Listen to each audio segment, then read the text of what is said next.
আসসালামু আলাইকুম ওরহমতুল্লাহি ওবারাকাতুহু।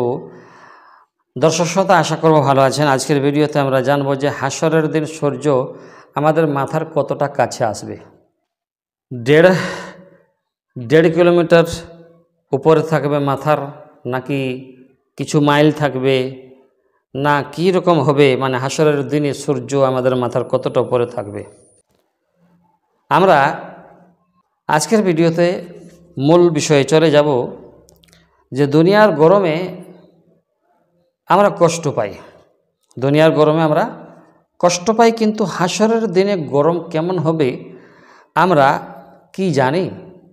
সেটাতে কি আমরা কখনো লক্ষ্য করেছি, বা সেটার ব্যাপারে কি আমরা কখনো ভেবেছি? হয়তো আমরা কখনো ভাবি না।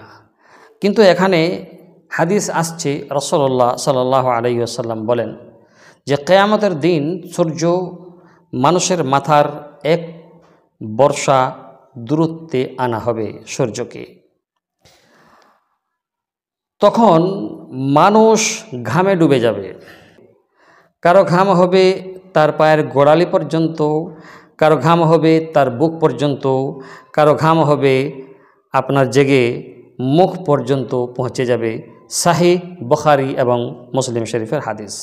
কেবল কিছু মানুষ থাকবে যারা আল্লাহর আরশের ছায়ার নিচে থাকবে, অর্থাৎ আল্লাহর আরশে জায়গা পাবে।